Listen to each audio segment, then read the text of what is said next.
Considérez-vous ces symptômes comme des signes normaux du vieillissement, alors qu'ils pourraient en réalité être des signes avant-coureurs d'un déséquilibre hormonal?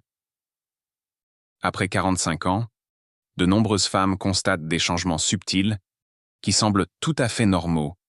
Une légère prise de poids, quelques problèmes digestifs, une sensibilité émotionnelle accrue. Mais que diriez-vous si je vous disais que ces symptômes bénins pourraient être un appel à l'aide de votre corps? En réalité, le déséquilibre hormonal après 45 ans est extrêmement courant, touchant jusqu'à 80% des femmes, mais 70% d'entre nous ne s'en rendent même pas compte. On nous apprend à accepter ces changements comme des étapes inévitables du vieillissement, mais ce n'est pas toujours le cas. Dans cette vidéo, nous allons vous révéler 5 symptômes qui semblent tout à fait anodins, mais qui pourraient en réalité être les signes d'un grave déséquilibre hormonal qui, s'il n'est pas traité, peut accélérer le vieillissement et avoir un impact sur votre qualité de vie pendant de nombreuses années. Avant d'entrer dans le vif du sujet, soyons clairs. Après 45 ans, vos hormones commencent naturellement à fluctuer à mesure que vous entrez en périménopause. Les niveaux d'œstrogène et de progestérone commencent à faire le yo-yo, ce qui affecte pratiquement tous les systèmes de votre corps. Le problème, c'est que la plupart des premiers signes avant-coureurs sont si subtils ou courants que nous les ignorons, pensant qu'ils font simplement partie du processus de vieillissement. Mais voici ce qui est crucial. Reconnaître ces signes à un stade précoce vous donne le pouvoir d'agir. Que ce soit par des changements de mode de vie, une intervention médicale ou des approches naturelles, vous pouvez rééquilibrer vos hormones et retrouver votre vitalité. Passons sans plus attendre aux 5 symptômes que vous devez connaître. Le premier symptôme qui semble anodin mais qui pourrait signaler un déséquilibre hormonal est la persistance de problèmes digestifs, ballonnements qui ne disparaissent pas, constipation, augmentation des gaz, brûlure d'estomac ou sensibilité alimentaire soudaine que vous n'aviez jamais eue auparavant. La plupart des femmes pensent, eh bien, je vieillis, mon système digestif ralentit probablement. Ou bien nous mettons cela sur le compte du stress, d'un changement de régime alimentaire, ou simplement d'un coup de fatigue. Nous prenons des antiacides, des compléments alimentaires riches en fibres, et continuons notre vie sans faire le lien avec nos hormones. Voici ce qui se passe réellement. L'œstrogène et la progestérone ont des récepteurs dans tout votre tube digestif. Ces hormones régulent la motilité intestinale, c'est-à-dire la vitesse à laquelle les aliments transitent dans votre système. Lorsque ces hormones fluctuent pendant la périménopause, elles ralentissent littéralement la digestion, ce qui fait que les aliments restent plus longtemps dans vos intestins. Cela entraîne une réabsorption accrue d'eau, provoquant constipation, augmentation de la production de gaz et ballonnement. Mais cela va plus loin. Votre microbiome intestinal, c'est-à-dire les milliards de bactéries présentes dans vos intestins, est également affecté par les changements hormonaux. Il existe ce qu'on appelle l'estrobolome, un ensemble de bactéries intestinales spécifiques responsables du métabolisme des œstrogènes. Lorsque vos bactéries intestinales sont déséquilibrées, elles ne peuvent pas traiter correctement les œstrogènes, ce qui crée un cercle vicieux de perturbations hormonales. Voici Jennifer et Lisa, toutes deux âgées de 48 ans. Jennifer a commencé à souffrir de ballonnement et de constipation à peu près au moment où ses règles sont devenues irrégulières. Elle a tout essayé.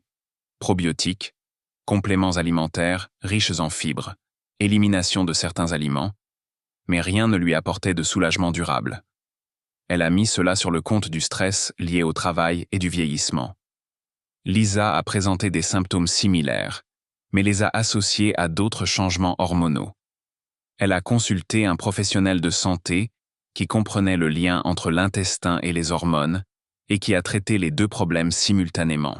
En 3 mois, ces problèmes digestifs se sont considérablement améliorés. Si vous souffrez de nouveaux problèmes digestifs ou d'une aggravation de ceux-ci après 45 ans, en particulier s'ils coïncident avec des irrégularités menstruelles, des changements d'humeur ou des troubles du sommeil, cela pourrait être un signe avant-coureur d'un déséquilibre hormonal. Ne vous contentez pas de masquer les symptômes, traitez la cause profonde. Soutenez votre microbiome intestinal avec des aliments prébiotiques et probiotiques. Réduisez les aliments inflammatoires et envisagez de consulter un professionnel de santé qui comprend le lien entre les hormones et l'intestin. Parfois, le fait de traiter un déséquilibre hormonal permet de résoudre des problèmes digestifs qui semblaient sans rapport. Le deuxième symptôme, apparemment inoffensif, est une augmentation de la soif et un besoin d'uriner plus fréquemment, en particulier la nuit. De nombreuses femmes remarquent qu'elles ont constamment besoin de boire et se rendent plusieurs fois aux toilettes pendant la nuit. Nous pensons souvent « je bois probablement plus d'eau, parce que je sais que je dois rester hydraté. J'ai peut-être une petite vessie » ou « c'est probablement juste le signe du vieillissement ». Certaines femmes s'inquiètent même d'être diabétiques, mais écartent cette idée lorsque les tests de glycémie de base s'avèrent normaux. L'œstrogène et la progestérone ont une influence directe sur la rétention d'eau et la fonction rénale de votre corps. Lorsque ces hormones fluctuent, elles peuvent perturber l'équilibre naturel des fluides de votre corps. L'œstrogène aide votre corps à retenir l'eau de manière appropriée, et lorsque son taux baisse ou devient irrégulier, vos reins peuvent traiter les fluides différemment. De plus, la baisse du taux d'œstrogène peut affecter les tissus de votre vessie et de votre urètre, les rendant plus sensibles et moins aptes à retenir l'urine confortablement. Il ne s'agit pas seulement de la capacité de la vessie, mais aussi des changements hormonaux qui affectent le fonctionnement même de votre système urinaire. Prenons l'exemple de Maria et Sandra, toutes deux âgées de 52 ans. Maria a commencé à se réveiller 2 à 3 fois par nuit pour uriner, ce qui ne lui était jamais arrivé auparavant. Pendant la journée, elle avait constamment soif, même si elle buvait beaucoup d'eau. Elle en a parlé à son médecin, qui lui a fait passer des tests de base pour détecter un diabète et une infection urinaire, mais tout était normal. On lui a dit que c'était probablement dû au vieillissement. Sandra présentait les mêmes symptômes, mais elle a également remarqué qu'ils s'aggravaient juste avant ses règles irrégulières. Elle a établi un lien entre ce phénomène et ses hormones et a découvert qu'un traitement hormonal réduisait considérablement sa soif excessive et ses mictions fréquentes. Des recherches montrent que les fluctuations hormonales peuvent affecter la production de l'hormone antidiurétique, ADH, qui contrôle la quantité d'eau réabsorbée par les reins. Lorsque ce système est perturbé par des changements dans les niveaux d'œstrogène et de progestérone, vous pouvez ressentir une soif excessive et des mictions fréquentes, car votre corps lutte pour maintenir un équilibre hydrique adéquat. Si vous souffrez soudainement d'une soif excessive et d'une envie fréquente d'uriner, en particulier si ces symptômes s'aggravent à certains moments de votre cycle ou s'accompagnent d'autres symptômes tels que des bouffées de chaleur ou des règles irrégulières, cela peut être le signe d'un déséquilibre hormonal plutôt que d'un problème de vessie. Notez les moments où ces symptômes s'aggravent. Y a-t-il un lien avec votre cycle menstruel? Tenez un journal des symptômes et discutez du lien avec vos hormones avec votre médecin. Parfois, l'équilibrage hormonal peut résoudre ce qui semble être un problème urinaire. Si vous vous reconnaissez dans ces symptômes, veuillez indiquer « équilibre » dans les commentaires ci-dessous. Votre expérience aidera d'autres femmes à se sentir moins seules dans cette épreuve. Le troisième symptôme est subtil, mais il s'agit d'un changement d'humeur persistant. Vous vous sentez plus irritable que d'habitude. Vous êtes moins patiente avec votre famille ou vos collègues. Vous vous sentez dépassé par des choses qui ne vous dérangeaient pas auparavant. Ou vous ressentez une légère anxiété ou une tristesse qui semble surgir de nulle part. Nous rationalisons ces sentiments. Le travail est stressant. Les enfants me rendent folle. Je traverse une période difficile ou je dois être plus positive. Nous blâmons les circonstances extérieures et ne pensons jamais que notre chimie cérébrale pourrait être modifiée par des changements hormonaux. L'œstrogène est directement impliqué dans la production et la régulation de la sérotonine, l'hormone du bonheur de votre cerveau. Lorsque l'œstrogène fluctue fortement pendant la périménopause, il perturbe la production de sérotonine, ce qui entraîne une instabilité de l'humeur. La progestérone a des effets calmants et anxiolytiques naturels. C'est littéralement un Xanax naturel. Lorsque le taux de progestérone baisse, vous perdez ce tampon anti-stress naturel. Il ne s'agit pas simplement d'être de mauvaise humeur, mais bien de véritables changements chimiques dans le cerveau causés par des fluctuations hormonales. Vos réactions au stress, votre résilience émotionnelle et votre stabilité émotionnelle globale sont toutes directement affectées par ces changements hormonaux. Prenons l'exemple de Rachel et Kim, toutes deux âgées de 46 ans. Rachel a remarqué qu'elle s'en prenait plus souvent à sa famille et qu'elle se sentait dépassée par ses responsabilités habituelles. Elle se sentait coupable, pensant qu'elle était simplement en train de devenir une personne difficile et essayait de surmonter cette période. Elle rejetait la faute sur le stress au travail et essayait de mieux gérer la situation, mais son irritabilité persistait. Kim a connu des changements d'humeur similaires, mais a remarqué qu'ils semblaient coïncider avec ses règles de plus en plus irrégulières. Elle a réalisé que cela pouvait être hormonal et a cherché de l'aide.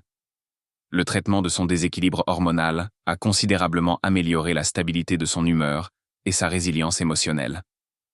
Des études montrent que les femmes en périménopause sont 2 à 4 fois plus susceptibles de souffrir de dépression et d'anxiété, même si elles n'ont jamais eu de problème de santé mentale auparavant. Il ne s'agit pas d'une faiblesse ou d'un changement de caractère, mais d'un phénomène biologique.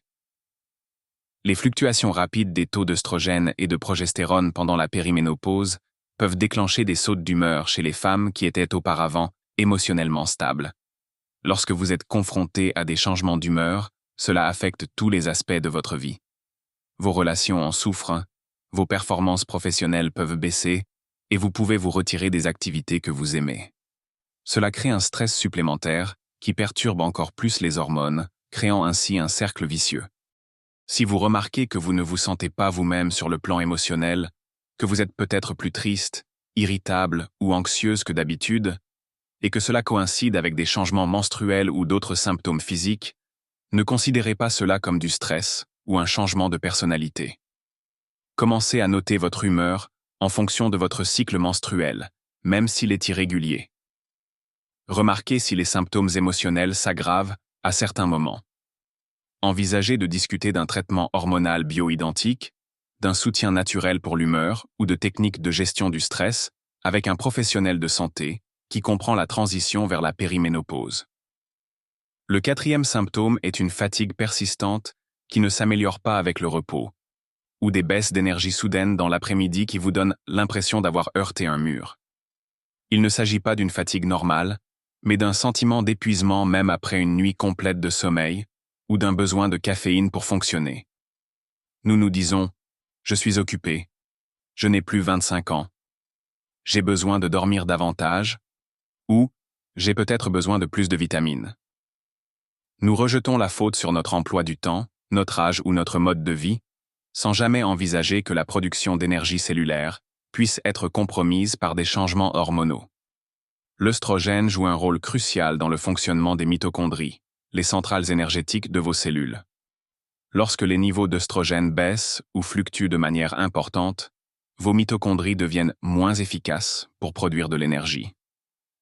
Cela signifie que même si vous mangez bien et dormez suffisamment, vos cellules ne peuvent littéralement plus produire d'énergie comme avant. De plus, les fluctuations hormonales perturbent votre architecture du sommeil. Vous pouvez dormir 8 heures sans jamais atteindre les phases profondes et réparatrices qui permettent à votre corps de se recharger. La progestérone est particulièrement importante pour le sommeil profond, et lorsque son taux diminue, la qualité de votre sommeil en pâtit, même si vous dormez suffisamment. Voici Andrea et Patricia, toutes deux âgées de 49 ans. Andrea était autrefois la plus énergique de son groupe d'amis, mais depuis 1 an, elle a besoin de faire une sieste à 14 heures et a du mal à suivre le rythme de ses activités habituelles. Elle a essayé les boissons énergisantes, les vitamines B et de se coucher plus tôt, mais rien n'y a fait. Elle a supposé qu'elle vieillissait et qu'elle devait accepter d'avoir moins d'énergie. Patricia a connu une fatigue écrasante similaire, mais a remarqué qu'elle s'aggravait pendant certaines semaines de son cycle irrégulier. Elle a fait le lien avec ses hormones et a découvert qu'un traitement hormonal améliorait considérablement son niveau d'énergie et éliminait les coups de barre de l'après-midi. Des recherches montrent que l'œstrogène affecte directement le métabolisme cellulaire et la production d'énergie. Lorsque les niveaux d'œstrogène sont instables, cela peut réduire la production d'énergie cellulaire jusqu'à 30%. Il ne s'agit pas seulement d'une sensation de fatigue, mais d'une diminution réelle de la production d'énergie au niveau cellulaire. Lorsque vous souffrez de fatigue chronique, tout devient plus difficile. Vous faites moins d'exercice, ce qui affecte votre humeur et votre métabolisme. Vous pouvez compter sur la caféine et le sucre pour vous donner de l'énergie, ce qui provoque des pics et des chutes de glycémie. Vous devenez moins sociable et moins engagé, ce qui affecte votre santé mentale. La fatigue devient un effet domino qui touche tous les aspects de votre vie. Si vous souffrez d'une fatigue persistante qui ne s'améliore pas avec le repos, surtout si elle coïncide avec des irrégularités menstruelles ou d'autres symptômes dont nous avons parlé, cela pourrait indiquer que vos hormones affectent votre production d'énergie cellulaire. Soutenez vos mitochondries avec de la CoQ10, des vitamines B et du magnésium. Privilégiez la qualité du sommeil plutôt que la quantité, en vous concentrant sur un sommeil profond. Envisagez de consulter un professionnel de santé pour évaluer votre taux d'hormones et explorer les options qui s'offrent à vous pour soutenir la production d'énergie cellulaire. Le 5e symptôme est un changement progressif de la texture des cheveux. Vos cheveux deviennent plus fins, plus cassants, perdent leur brillance, ou vous remarquez qu'il y a plus de cheveux dans votre brosse ou dans le siphon de la douche. Ce changement est souvent si progressif que vous ne le remarquez pas avant que quelqu'un vous le fasse remarquer ou que vous voyez des photos prises un an auparavant. Nous rationalisons les changements capillaires. J'ai besoin d'un meilleur shampoing. Je suis peut-être trop dur avec mes cheveux. C'est probablement le stress. Ou les cheveux changent avec l'âge. Nous pouvons changer de produit ou blâmer des facteurs externes sans jamais envisager que des changements hormonaux internes puissent affecter la croissance et la qualité des cheveux. Les follicules pileux sont extrêmement sensibles aux changements hormonaux. L'œstrogène favorise la croissance des cheveux et prolonge leur phase de croissance, ce qui explique pourquoi les femmes enceintes ont souvent des cheveux épais et brillants. Lorsque le taux d'œstrogène diminue pendant la périménopause, les cheveux passent moins de temps en phase de croissance et plus de temps en phase de repos, ce qui les rend plus fins et plus fragiles. De plus, lorsque le taux d'œstrogène diminue, l'influence relative des androgènes, hormones mâles également produites par les femmes, s'accentue. Cela peut entraîner un rétrécissement des follicules pileux, produisant des cheveux plus fins et plus courts, et peut même déclencher une calvitie masculine chez certaines femmes. Prenons l'exemple de 2 amies, Janet et Suzanne, toutes 2 âgées de 50 ans. Janet a remarqué que ses cheveux devenaient progressivement plus fins et plus cassants au cours des 2 dernières années. Son coiffeur lui a fait remarquer que ses cheveux semblèrent différents, et Janet s'est rendu compte que sa queue de cheval était nettement moins volumineuse qu'auparavant. Elle a essayé des shampoings et des traitements coûteux, pensant que c'était simplement dû au vieillissement ou à des dommages causés par les produits coiffants. Suzanne a constaté des changements similaires au niveau de ses cheveux, mais elle a remarqué qu'ils coïncidaient avec des règles de plus en plus irrégulières et d'autres symptômes. Elle a traité son déséquilibre hormonal et, en l'espace de 6 mois, son coiffeur lui a fait remarquer que ses cheveux étaient beaucoup plus épais et plus sains. Des recherches montrent que l'œstrogène a une influence directe sur le cycle de croissance des cheveux. Il prolonge la phase anagène, croissance, et retarde la phase télogène, repos. Lorsque les niveaux d'œstrogène fluctuent ou diminuent, cet équilibre est perturbé, ce qui entraîne des phases de croissance plus courtes et des phases de repos plus longues, et donc des cheveux plus fins dans l'ensemble. Les changements capillaires peuvent avoir un impact significatif sur l'estime de soi et la confiance en soi. De nombreuses femmes déclarent se sentir moins attirantes ou moins féminines lorsque leurs cheveux changent, ce qui peut affecter leurs relations et leurs interactions sociales. Il ne s'agit pas de vanité, mais d'une préoccupation légitime concernant un signe visible du vieillissement et des changements hormonaux.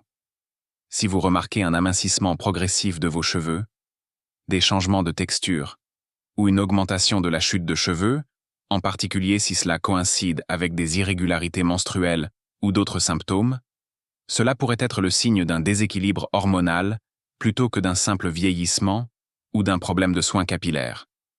Soutenez la santé de vos cheveux avec de la biotine, du fer et des protéines. Envisagez un massage doux du cuir chevelu pour améliorer la circulation sanguine. Plus important encore, traitez le déséquilibre hormonal sous-jacent plutôt que de simplement traiter les symptômes. Parfois, l'optimisation hormonale peut améliorer considérablement la santé et la croissance des cheveux. Si vous présentez l'un de ces 5 symptômes, veuillez indiquer « symptômes » dans les commentaires ci-dessous pour me faire savoir lesquels vous concernent. Comprendre que vous n'êtes pas seul dans cette situation est la première étape pour obtenir de l'aide. Maintenant que vous savez que ces 5 symptômes apparemment inoffensifs peuvent en réalité être des signes d'un déséquilibre hormonal, faites un bilan honnête. Souffrez-vous de problèmes digestifs persistants, d'une soif accrue et d'une miction fréquente, de légers changements d'humeur, d'une fatigue inexpliquée ou de changements au niveau de vos cheveux? Si vous vous reconnaissez dans 2 ou plusieurs de ces symptômes, il est temps d'agir.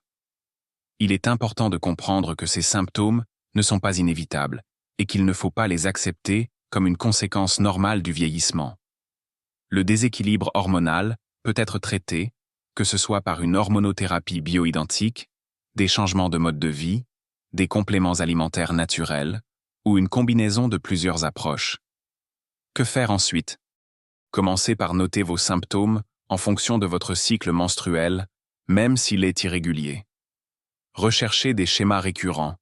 Certains symptômes s'aggravent-ils à des moments précis? Ensuite, trouvez un professionnel de santé qui comprend la périménopause et la santé hormonale. Tous les médecins ne sont pas spécialisés dans l'équilibre hormonal, vous devrez donc peut-être consulter un spécialiste de la santé féminine, de la médecine fonctionnelle ou de l'optimisation hormonale. Enfin, n'attendez pas que les symptômes s'aggravent. Plus vous traitez le déséquilibre hormonal tôt, plus vous aurez d'options et meilleurs seront les résultats. N'oubliez pas que vous méritez de vous sentir dynamique, énergique et vous-même tout au long de cette transition. Ces symptômes ne sont pas une fatalité, ce sont des signaux qui indiquent que votre corps a besoin d'aide. La plus grande erreur que commettent les femmes après 45 ans est de considérer ces symptômes comme des signes de vieillissement ou quelque chose avec lequel il faut vivre. Mais maintenant, vous savez que ce n'est pas le cas. Ces 5 symptômes, problèmes digestifs, soif et miction accrue, changement d'humeur, fatigue et changement capillaire, peuvent être le moyen pour votre corps de vous signaler que vos hormones ont besoin d'attention. Vous avez plus de contrôle sur votre vieillissement que vous ne le pensez. En reconnaissant ces signes avant-coureurs et en prenant des mesures, vous pouvez non seulement résoudre ces symptômes, mais aussi prévenir des problèmes de santé plus graves à l'avenir. Votre futur vous remerciera d'avoir prêté attention à ces signaux et d'avoir cherché de l'aide dès maintenant, plutôt que d'attendre que les symptômes s'aggravent ou changent votre vie. Merci d'avoir regardé cette vidéo. Si elle vous a ouvert les yeux sur la possibilité que vos symptômes soient d'origine hormonale, n'hésitez pas à la liker et à vous abonner pour découvrir d'autres contenus sur la périménopause et la ménopause, afin d'aborder cette période avec connaissance et confiance. Partagez cette vidéo avec d'autres femmes qui pourraient considérer leurs symptômes comme normaux liés à l'âge, car la connaissance est source de pouvoir, et toutes les femmes méritent de savoir qu'il existe des solutions. Laissez un commentaire ci-dessous pour nous faire part du symptôme qui vous a le plus surprise. Ou racontez-nous votre propre expérience avec ces signes apparemment anodins. Votre histoire pourrait aider une autre femme à réaliser qu'elle n'est pas seule et l'encourager à demander de l'aide. N'oubliez pas que vous n'avez pas à souffrir en silence. Ces symptômes sont courants, mais ils ne sont pas normaux, et vous méritez de vous sentir bien à chaque étape de votre vie. Merci d'avoir regardé cette vidéo, et à bientôt pour la prochaine.